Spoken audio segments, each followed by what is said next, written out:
Going along on the planes, everything was okay, but suddenly the yellow emergency masks fell out of the top compartment, and that was terrifying. The plane completely lost oxygen. We had to wear the masks. We had to make an emergency landing, and while I did not see the tunnel, the light at the end of the tunnel, I wasn't on a hospital bed, I wasn't having open heart surgery or any of those common near-death experiences. What happened there was that in the midst of having these masks on and trying to keep the masks on my kids, and the absolute terror of the experience, is my life just started that flashing through slide of the life.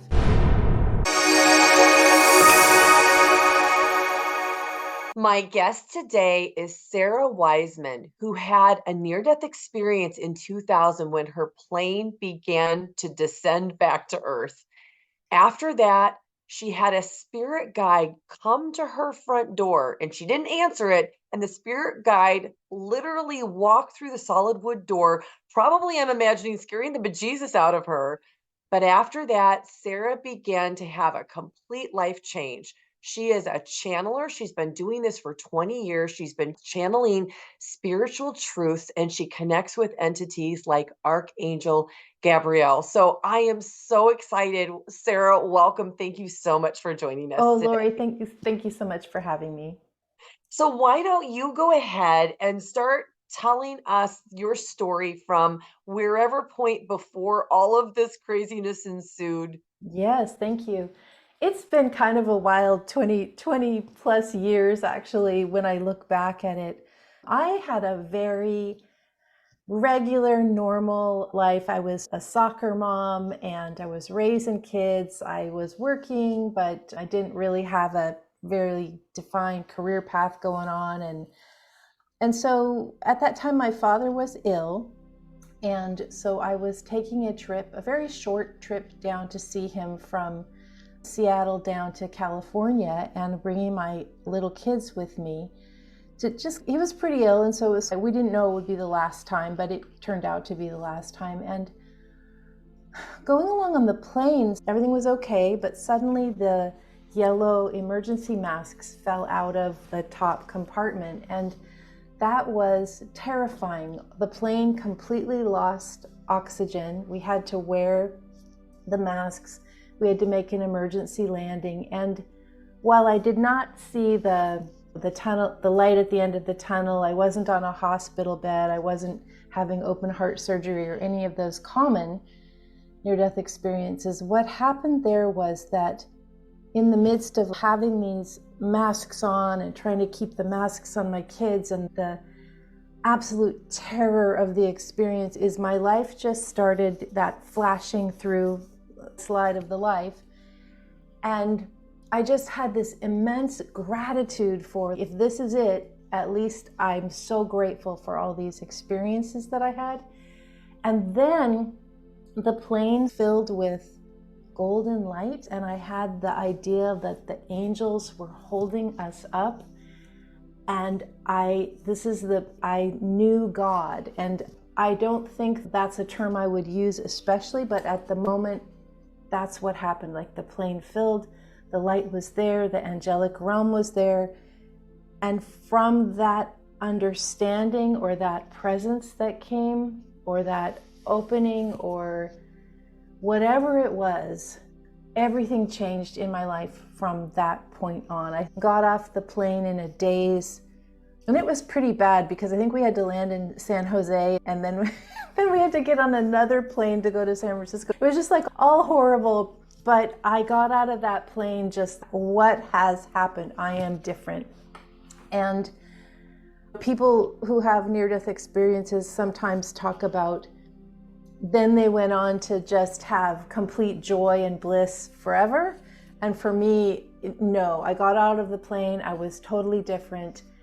And then none of the life that I had built based on a lower level of awareness, maybe, none of that fit anymore. And so that began probably about a 4-year process of dismantling and disengaging from the lower level or maybe not the lower, the level of vibration that I was at no longer suited the level of vibration that I now understood.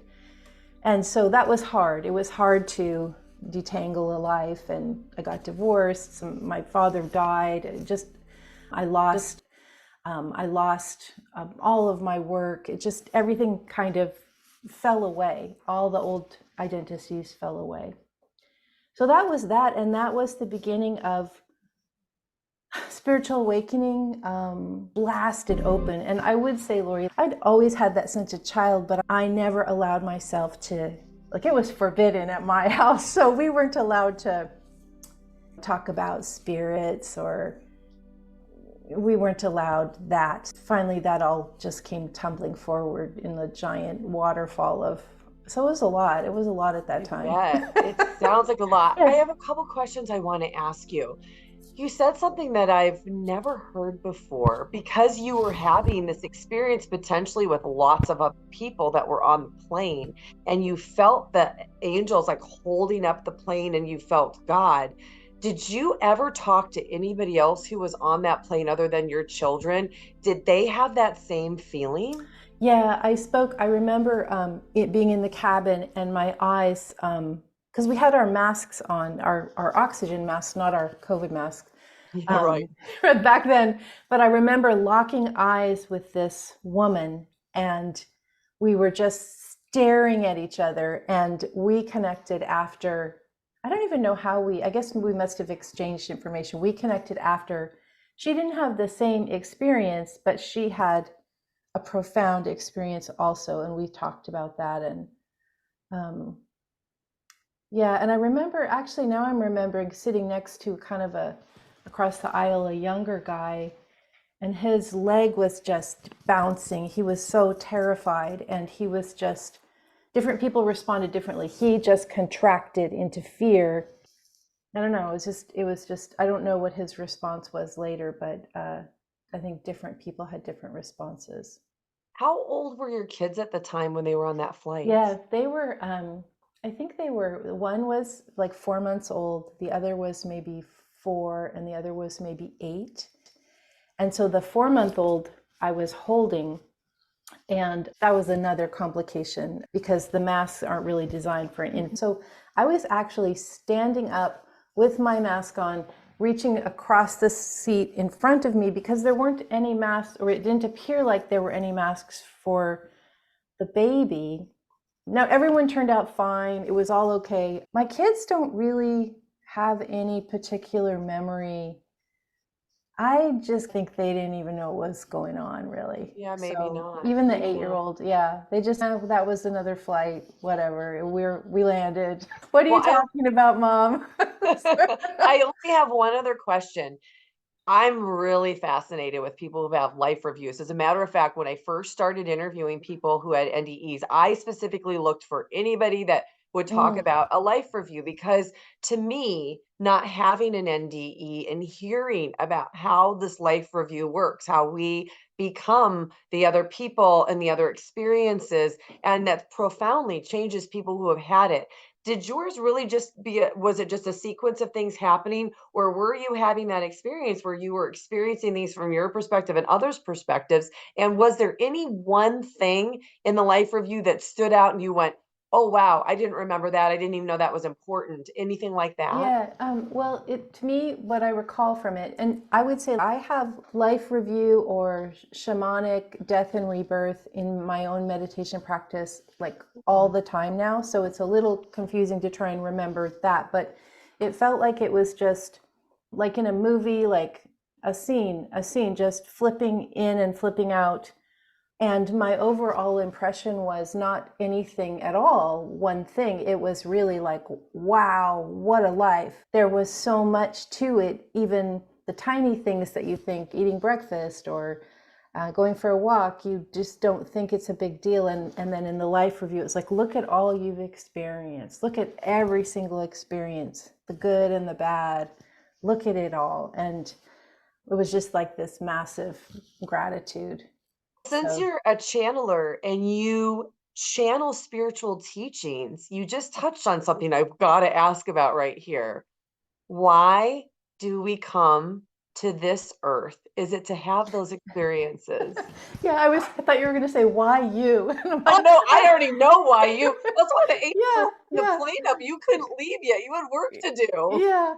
What I have channeled is that we could hang around in soul world as spirit form, but when we come and become embodied, and I think a lot of people will have this idea also, we become embodied so we can feel and experience everything on the earth plane. The earth plane is a fairly challenging school, right? And so we're given these chances to learn soul lessons that really are about, I would say, overall, about opening the heart and about understanding like understanding without question oneness, like the oneness that is everything, not just for humans, but for the entire universe. So we come and get all these like very earthly, nitty gritty human waiting in line at the bank or just like being in traffic. We get, and like, how are we going to deal with those things? And then we get the bigger questions, life tragedy or big challenges. And can we hold that idea of oneness through everything? And some people will say, like, the answer to the universe is love. And I think that's a very good answer. But for me, love almost has that emotional or religious or not romantic connotation.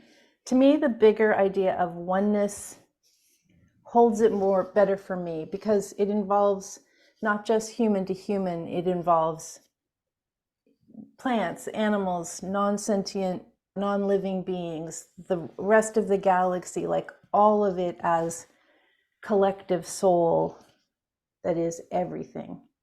So I think we're here to just figure that out, even when we're placed in situations where it's not very apparent that oneness is going on. Which is, here we are on Earth. That's what's happening every day. Well, thank you for explaining that. I think that's really helpful for people that are listening. So, can you tell us about the day that your guide appeared on your Oh, doorstep? yeah. Oh my gosh. That guide is still with me. And I think for most people, like everyone listening, if you're looking to meet your guides, normally, in my experience, I found more normally people will have an earth guide and they'll be with you. The old idea used to be maybe guardian angel, but this earth guide will be with you lifetime after lifetime after lifetime. And they're here to work with you on your earth stuff. So your personality, your relationships, your money, your body, the earth stuff. But especially with this idea of they're here to work with you on your personality, which I would often call the ego. And so my earth guide has a fantastic sense of humor. And I'm like, why? Why are you so funny? And he's like, if I weren't funny, my ego would just reject everything. They would just, I have to ease in on you, Sarah. You're so stubborn. We have to do all the tricks to get to you. Anyway, so I was in the process of getting divorced and I had just moved into the house I would be living at. And so it was all the boxes unpacked. Kids were going to be home from school in a moment. It was like the first day there. I was just fairly much a wreck. And this guy came up to the doorway and I could see him from the picture window in the living room. And he's walking up. I'm like, oh no, I can't do it. Some sales guy, I can't do this right now. And so he was at the door and I just thought I'll just ignore it and he'll go away. And he just walked through the wood of the door. And I didn't know what a spirit guide was. I was not in New Age or spiritual. At best, I was a Catholic at that time. I didn't have any language for what was happening. I didn't know what an apparition was. And he came through and I was just so stunned. And sometimes people say, could you see his feet? I have no idea. I was just in shock mode. What's happening? And some worry because here I was in this very, emotionally intense place. Like you just wonder, is my mental capacity still holding on? And he just started talking to me. And in my past work, I'd been like a reporter and a magazine editor and those. And so all I could think was like, I need to write this down. And I think probably that response has a lot to do with why I channel in writing. Like my first inclination was write it down, what he's going to say. And I actually don't remember what he said, but that was the start of channeling in writing. And at the beginning of that process, I could only get maybe like a small paragraph, and then I would just be exhausted. That was the most I could get with all of my concentration. And he came back. I don't have those writings anymore. And I did that for a while. I think he probably came daily. First he came as an apparition, and then after a few days of that, maybe 1 or 2 days, I was just like this presence came and I knew. And then I stopped because I'm a single mom. This is too weird. I need to get it together. I'm not going to do this anymore. And so then it was quite some time, a couple of years more, before I was willing to take up the pen, or it's actually the laptop, but before I was willing to try again or to allow it again. Because there's such a stigma. There's such a stigma in all of this work. Yeah. I super appreciate you sharing this because there is still a stigma. I think it's definitely becoming more and more mainstream. You said something, and I'd like you to elaborate on it. You said that they used all the tricks to get to you. Mm-hmm. And I want to know what that is, because one of the videos that's really popular on my channel is the one where I talk about signs and synchronicities. And I know how my spirit team works for me. Like, how do they do it? Yeah, absolutely. I think that's so good. So what I've found is I like to think of synchronicities as disruptors. So we're just zipping around our regular life, not paying attention that much. And then a synchronicity comes and it's a disruptor. And it's a disruptor to either like a warning bell, or it's a disruptor to go forward and take action. And you'll know real quick which it is. Like that'll just be, everyone will just be instinctively know. Warning bell, or, oh, I'm being nudged onto this particular path. And I don't necessarily, I teach people a lot about this particular area. And one of the things I ask them is to, instead of looking at one synchronicity, 1111, or the song coming on, I like to look at the pattern of synchronicities that are on what I call a strand. And a strand is like a chunk of synchronicities all relating to one sort of general theme in your life, like maybe relationships might be one, travel might be another, or buying a house, or like, even you don't know this, Lori, but I was like, I want to do more podcasts. And then your email came in. Would you like to? I It's love like, it. I okay, love so it. we're working on a little, but the synchronicities, the universe will be loud and clear as it attempts to nudge you into your highest potentiality. And so if you miss one, that's okay. If you miss another one, it's okay. They will just keep bombarding you until eventually either you could reject the guidance. I wouldn't, that's not, Free I mean, will, that is right? our choice. That is our Yeah. choice.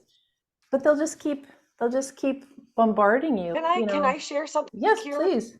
Okay, I've never shared this on my channel before, but you talked about a string of synchronicities. So my passed away loved one on the other side was the lead guitarist of the band Starship.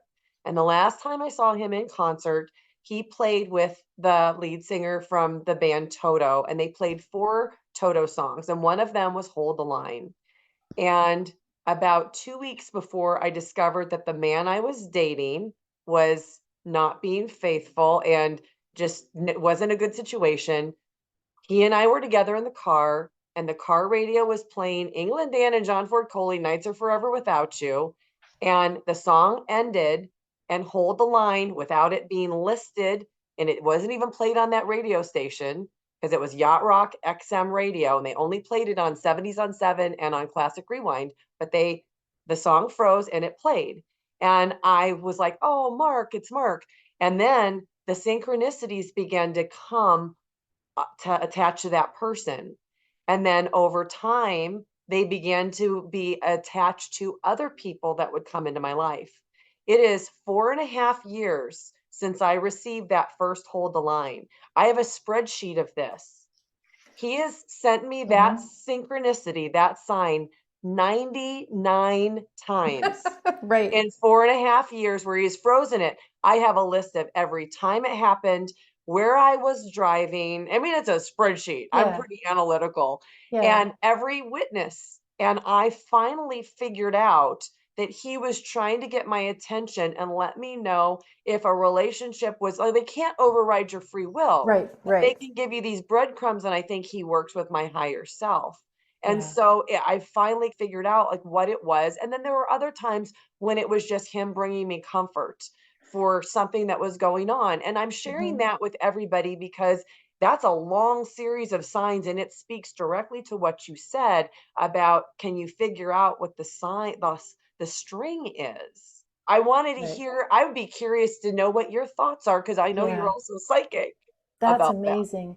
That speaks immediately to like someone on the other side being able, like having cracked the code as to being how to get here, and which is impressive because not all departed can do that with such ease. I think also I think it's easier for the departed, or some people say that incarnate. I just say the departed. It's a little easier for me, but they seem to have a lot of ease in doing things that are electronic in the Yes. electronica.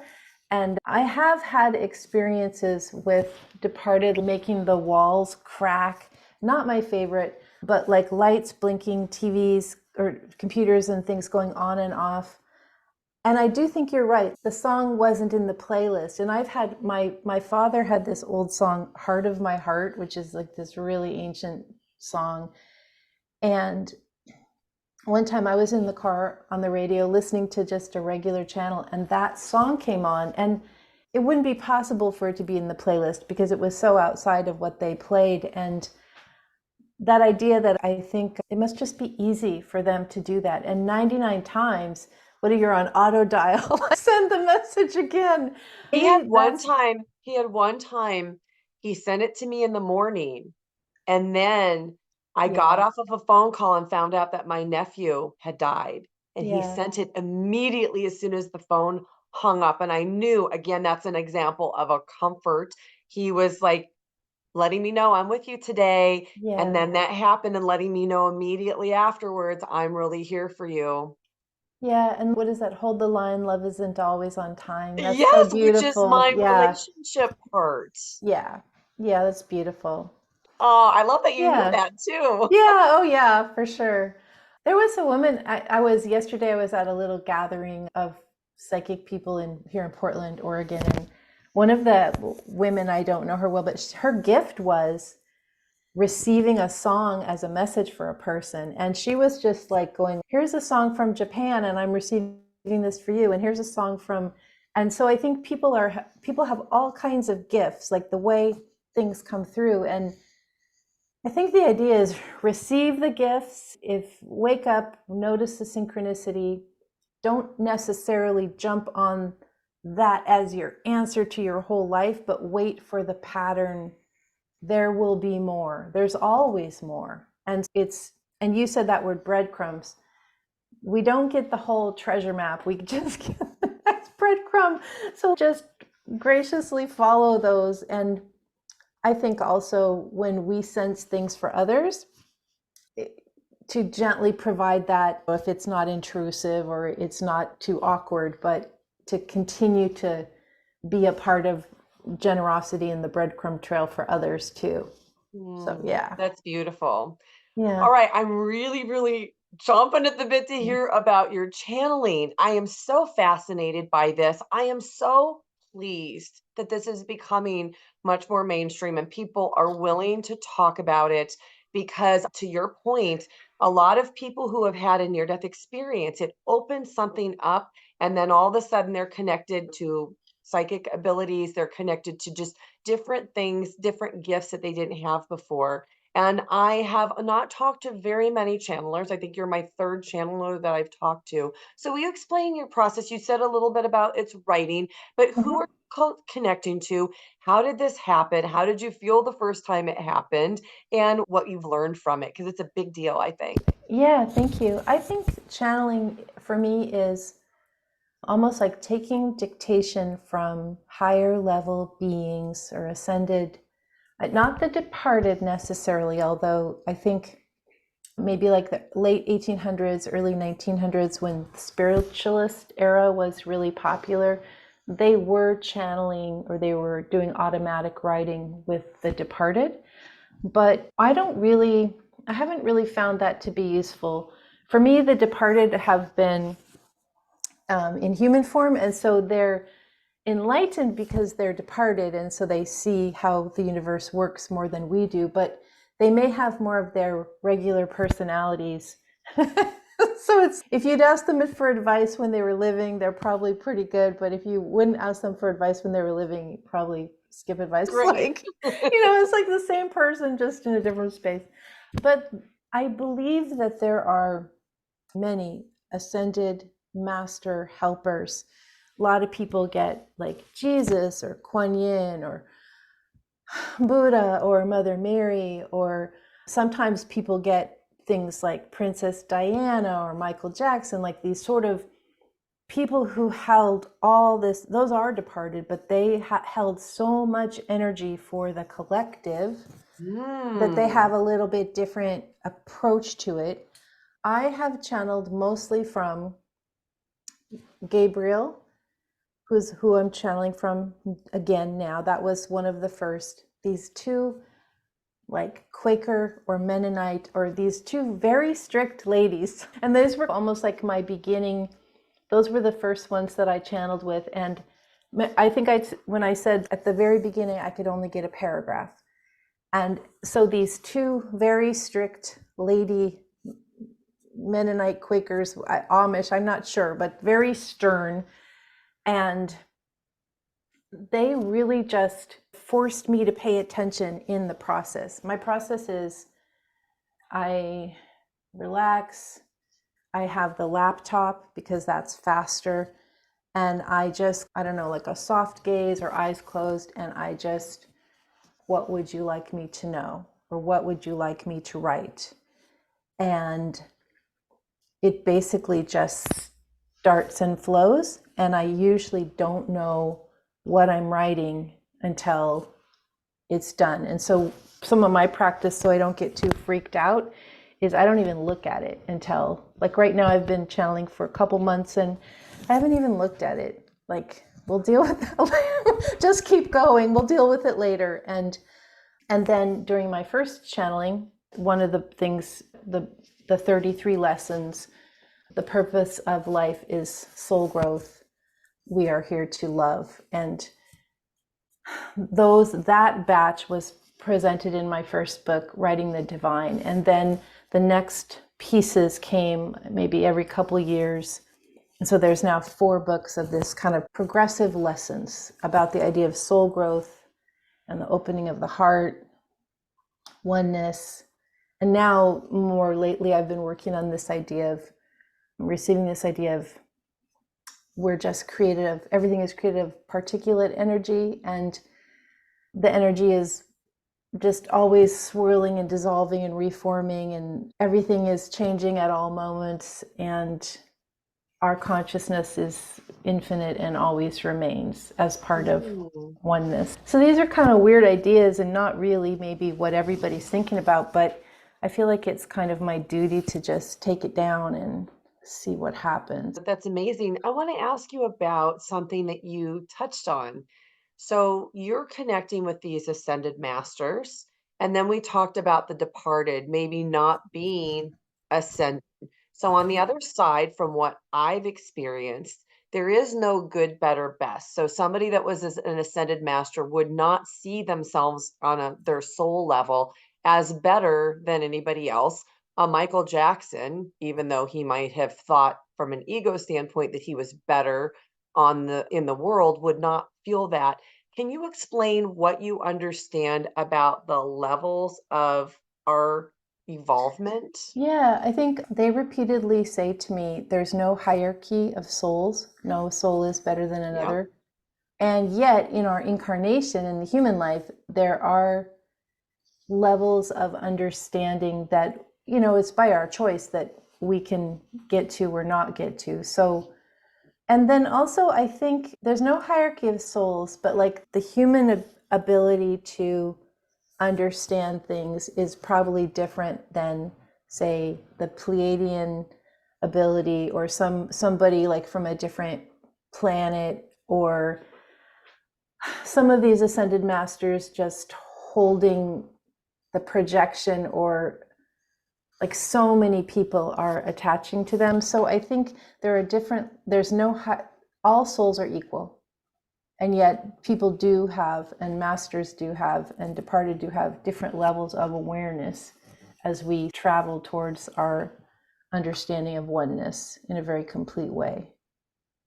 From So, what I understand, this is a school in a sense, and it's an adventure. And I've also heard people say when they're on the other side that not all souls choose to come and have an incarnation here because it's a very difficult place yeah. because we have to put on a veil of forgetfulness. So we forget that we're this powerful soul. We also are detached from the oneness. We've got to rediscover or figure out how to reconnect to that. We're detached from source and everything and everyone. And we come here and we have these experiences that a lot of people would label as difficult. And they have a lot of these human struggles. From what you understand, by coming here and having this earthly experience, does it in some way refine or maybe help our soul level up, for lack of better, just using the human Oh, terms we have? yeah, yeah. Well, I would say it's not the soul that's leveling up, because the soul is, this is my opinion, that from what I understand, the soul is always perfection, right? The soul is always God or the entire universe. Our part of the collective is as vast as everything. I do think it's more like the costume of personality. This is why, like, humans have more of that. Ascended masters, they might show up to us in a meditation like with the long white beard, but that's not really what they are. They don't really have um, an appearance. They're just putting it on for our convenience so that we have something to understand. I think humans, I don't know where we are in terms of the whole universe, what our level of evolution is, but I don't think it's very high. I really don't think it's very I mean, high. have you met the collective? I think the collective consciousness, there's a lot going on in this world that a Yeah. lot of us would say we don't like. And there's Yeah. also a lot of talk about changing and ascending and Hmm. awakening, and people talking about going into the fourth dimension and the fifth Hmm. dimension of consciousness. What do you understand from your collective that we're on this path for, and why are so many people beginning to awaken right now at this Yeah. point in time? So I haven't received any information, and I know that many other people do. So I think it's fine to have many views, but I don't receive any information about like the 3D, the 5D, the different Okay. levels. None of that comes through. They continue to talk about um, consciousness as particulate knowing itself as conscious. And we are all these collections of particulate. Everything is shifting and moving always. This is why everything is always changing. And as a human, accepting both the oneness and accepting this idea of everything is always changing, so we're not trying to grasp and hold on.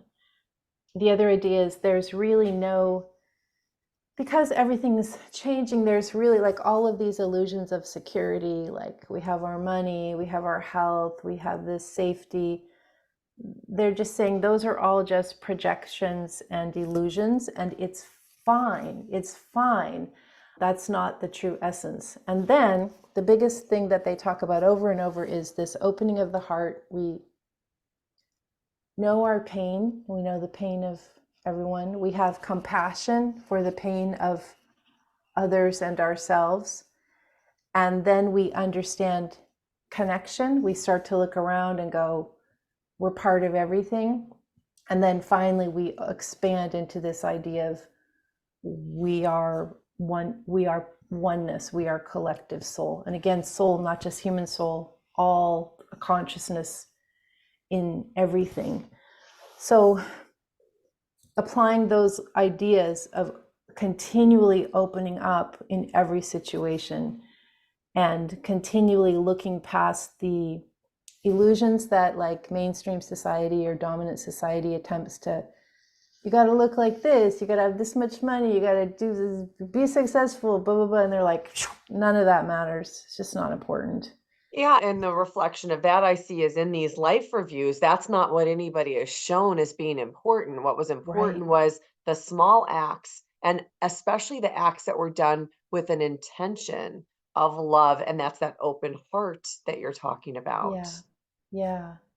Yeah. I sometimes think something as simple as going out and just like actually looking at a tree, like really just noticing it, like opening that awareness. And that might be the most profound part of your week. Just that understanding what's really happening. Think how weird it is. Like you're in Arizona, so maybe it's not as many trees, but Oh, we have a lot of trees. We have oh, cottonwood trees everywhere. okay. It's pretty weird that we have these giant living beings all over where we live and we don't even pay them any attention. That's bizarre. They are conscious beings living amongst us. Like, why are we not connecting on this idea more? Because mainstream dominant society, it's just a tree. It's not, doesn't matter. It's not a human, not even an Sarah, animal. I could kiss you right now for saying this. So, So you yeah. want to talk about a synchronicity. So one of the things I'm going to share is that on Arbor Day of 2024, which is April 26th, I'm releasing a video by a man who had an NDE. He was an arborist, and the archangels came to him after his NDE and wrote a manifesto and told him he was to go clone all the ancient trees of the world. I have Oh, now become a part of this. It's called Archangel Ancient Tree Archive. And I'm going to be releasing his video on Arbor Day talking about this whole mission that he's done to plant all these trees and to help save the world. So from your perspective, what are trees? I believe that they're sentient beings, but what have you seen them to be? so interesting you're talking about this Arbor Day because my grandfather was a massive Arbor Day. This was in Of Nebraska, but he was course like, he yeah, was. yeah, yeah. And he planted on his land, he planted like as many varieties of trees as he could. And so I believe trees are sentient beings. I believe they are, what's interesting, humans can get around and move and walk around and change houses, but trees just stay. They are almost like they're in constant meditation because they can't move. There's a tree down here. It's from pioneer days. It's a chestnut tree in a park, and I think it's over 300 years old. And so there's been a being in one place for how many generations is that of human lifetime, just watching it all. And how many people have come to the tree and poured out their heart, or how much has the tree seen? And the tree is just bearing witness to everything. And then the way the trees have their experience with the wind and the sun and the water and the weather, which are also, in my view, are also sentient collections of particulate. Like the wind is a collection of particulate, or the water is a collection of particulate. And it's just all doing this beautiful dance I love that you of said that. amazement. A person I interviewed 2 days ago talked about how he spoke with the wind.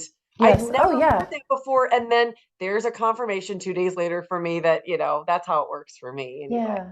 Yeah. I think Absolutely. I mean, of it.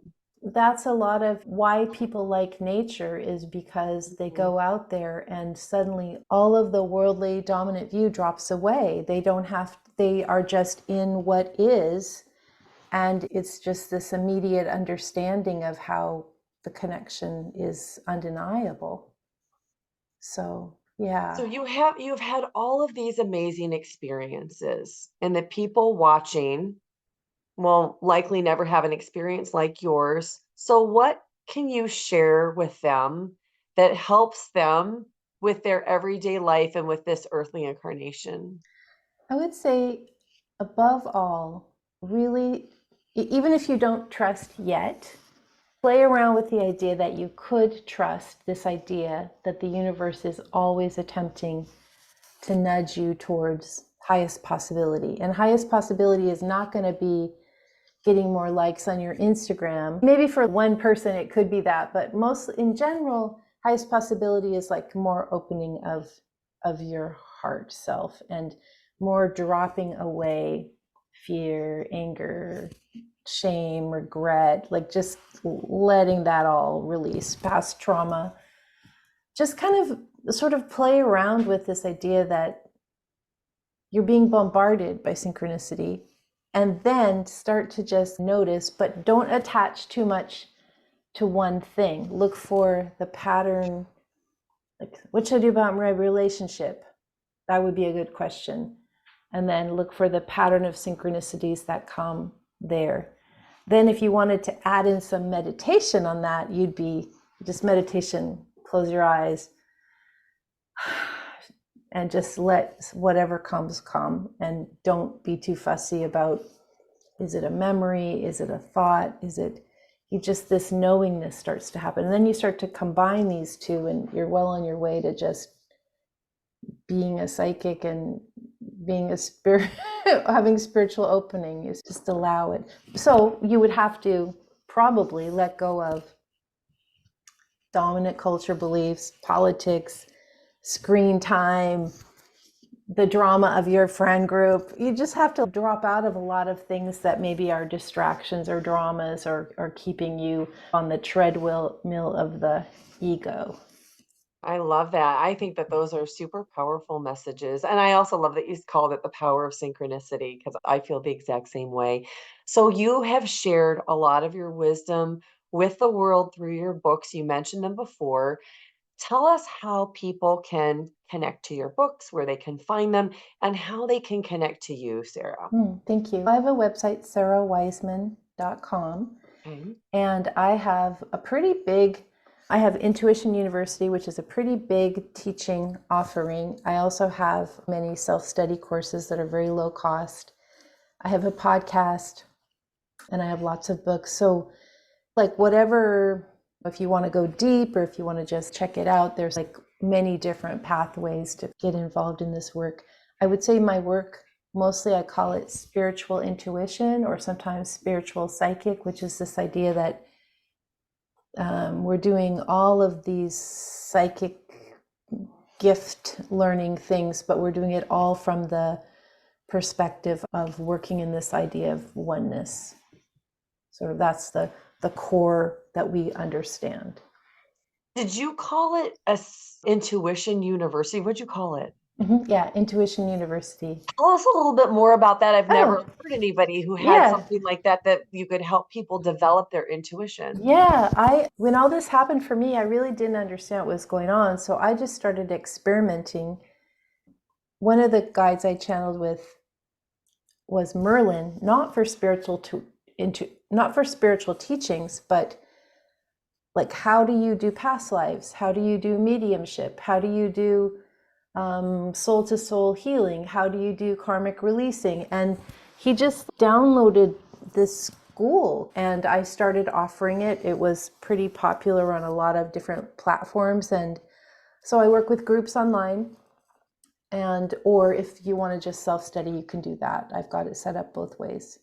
Whatever you want to learn. And as I'm fairly casual, down to earth, I don't have a lot of rules. So if that's a style that fits you, then that works. If you want something different, other people are offering that too. So it's all good. I also heard you talking on one of your shows about your psychic abilities. Is that something that you work with people as well? Yes, I'm not, as of today, I don't know when this video will come out, but as of actual today when we're talking, I'm taking a little break from readings and coaching. But yes, I do clairvoyant readings all the time. I've done that for decades now. Okay, Yeah. great. People can connect with you and see if your calendar is available, and Yeah. it'll be great because these videos live in perpetuity. So it doesn't Right. even That's matter. right. It This could doesn't be matter. 10 years from now when somebody sees Right. it and they're like, I'll be 90. People, are you still doing the readings? Like, no. Yes. Who knows? Who who knows? knows? Who knows? Yeah. 90 will be the new 40 by then, Oh right? my gosh. So, hope, yeah.